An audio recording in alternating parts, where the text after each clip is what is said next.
What's up, everybody? We're on a podcast now. I'm Alex, and in this video, I want to talk about Mandy slash Blonde Blazer yet again. I had an interesting idea. I want to talk about her specifically moving forward, what we would get from her from like a Dispatch 2. And now I kind of even want to do it maybe two different ways of if you're going to carry Robert and Gang over if you do a Dispatch 2, or if you just kind of do a brand new thing. Remember, I actually made a couple videos talking about the problems and just the situation you might run into with a Dispatch 2 where it might be easier to just let the decisions go from Dispatch 1 and almost start fresh. That way you don't have to choose between Invisigal and Blonde Blazer. If you do that, you have to choose for us. If you don't do that and you have like everybody coming back, you kind of have to make two versions of the same game, which just doesn't seem all that likely. We'll continue to talk about that in future videos, but I kind of want to start there because I think I have an idea with Mandy, actually probably more than Blonde Blazer,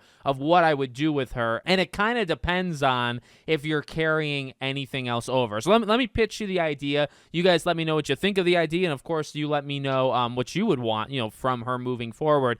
So I had this idea of, you look at this character, and we've talked about her specifically, right? I did a whole kind of character breakdown.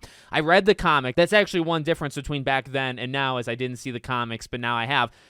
There's one through line with her through even those comics, which is she kind of does miss the days of Mandy. She wants to settle. She wants to just be able to sit back and be Mandy for a while. And now look, does that mean she'll never be Blonde Blazer? No. And really, you even look at how the game ends, and she's more than fine with like letting Chase, have the amulet and being able to, extend his life. They're going to have to figure something out there so she can get it back. But she's also kind of content with just being Mandy. And, you read the comics and you just also see how she has kind of acted throughout the whole game. It's fair that she's kind of fine with just sitting back and being Mandy for a second versus having to be a superhero. And again, as even Shroud points out, kind of one of the last of like a dying breed. Maybe she gets tired of being one of the last true heroes. Even her boyfriend, Phenomenon, even him, he's kind of like a superhero for hire. He's not very bright. Even him, if he's kind of what you would consider a hero in this world, I mean, she's miles, above that. So she might just get tired kind of being in her own tier of like eliteness. So honestly, what I would do, okay, and again, it does depend on the decision of what you want to do with season 2. I've pitched before the idea of have a new dispatcher, okay? And when you have a new dispatcher, you can have even Robert and his love interest kind of be to the side. Robert can be a mentor to you. He can be a side character. And that way you can have a couple scenes with like him and his girlfriend. And you can swap out the girlfriend depending on which one maybe you tell the game in the beginning of the game that you chose for season 1. That's, I think, the best way of handling really quickly and also not making it be the focus point, of a season 2. But with her specifically, really both of them, I will say, okay, because they both occupy different jobs, different, slots in the Dispatch, community. So they would both be a girlfriend, but then, Invisigal versus Blonde Blazer, Blonde Blazer is the head of that unit. Not just that, but you could honestly, I think, play around with her just being Mandy. So the idea that I was kind of coming up in my head the last couple of days was, what if, and because again, my pitch is, Robert's like the mentor. Robert is kind of around you. Well, what if it's Mandy? I never really thought of that. She has a little bit of experience dispatching. She's rusty at it from what we see in the game, right? But she's done it, and she's capable of doing it. And if she doesn't have powers, that's probably where she would slot in, right? And I was just kind of thinking of this option, by the way, as another way of introducing her into it, right? Like if you wanted her to be more than just a character, say in my fictional one that I've been pitching all along, right? She'd be in it maybe 5, 10, 15 minutes. Now, it's not the worst thing in the world because you kind of preserve that lore. That's fan fiction. That's something that we can kind of think of ourselves. We don't need the game to show it. So I don't hate the idea. I mean, I'm the one who created it. But I like the idea because it kind of removes them and it lets their story breathe in the universe without the developers having to pick one that we maybe wouldn't have chosen, right? But if you want her in the game, you say, well, Alex, I don't care about that stuff. I want to see her, right? I want to maybe learn more about her. I want, maybe seeing her in a different situation, right? I think this is how you do that. I think by kind of messing with, okay, well, now she's not one of the last of the superheroes. Now she's just a dispatcher. And you know what? You can mess with that however you want. She could have chosen that, right? She could say, hey, you know what? I'm taking a couple of years off, and I just want to be a person that sits behind the desk, and I want to mentor Z team members. And she can almost be a companion to you in the second game if you're a brand new dispatcher. Now, I guess if you're Robert, I don't really know how much has to change there, to be honest with you, right? Because she can be your girlfriend and you'd have all those scenes, and you could still flesh out backstory and all that jazz, but she can be a character that kind of, just takes a spot of a person that sits next to you in the office. She's working there as well. Now, you could honestly go a bit darker. I was going to say deeper. I mean, I guess deeper and darker. She's a character that I also feel, and this may be controversial, if you need something really big to happen, she's a character that it could happen to. She's a pivotal enough of a character, right? So powerful. So if you don't want her to just be Mandy, right? You don't want her to just be like the human self. Okay, say she has to put the suit on. Say there's a threat that's big enough that she has to go out and solve.